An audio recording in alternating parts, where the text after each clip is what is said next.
السلام عليكم ورحمة الله وبركاته. اليوم جبت لكم وصفة مربى البطيخ الأصفر.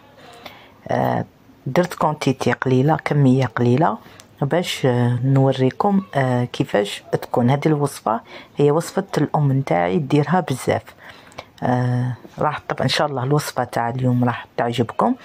هنا عندي كما تشوفوا مقدار قليل تاع بطيخ، كنت قطعته، كنت نقيته قطعته صغير ودرت له السكر. هنا انا نديرو عبر تاع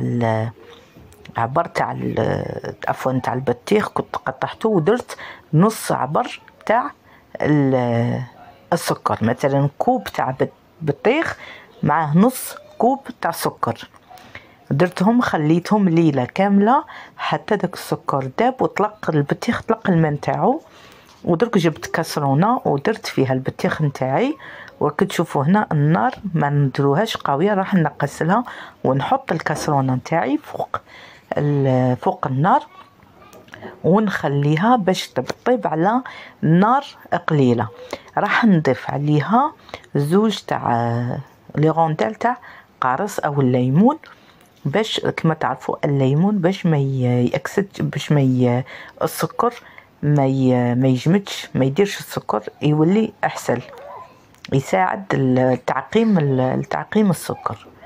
وهنا راح نخليهم يغلوا. من تبدا تغلي تبدا تخرج في هادو كتشوفوا هادو الاخرين بيض من الفوق، هادو نقلعوهم نحوهم كاع، نقلعوهم ومن بعد نخلطوها خطا على مرة على مرة، نخلطوها حتى طيب لنا، ما نخلوهاش تنشف بزاف.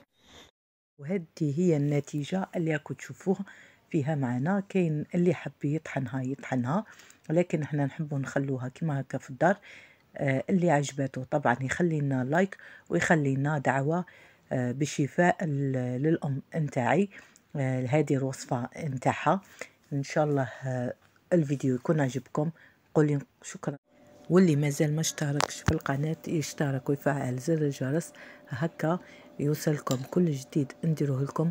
وخلوا لنا كومنتير بالوصفة اللي راكم حابين نديروها لكم، وان شاء الله ما نديرو لكم غير الحاجة اللي تخرج نيشان مشي الحاجة اللي ما تعجبكمش.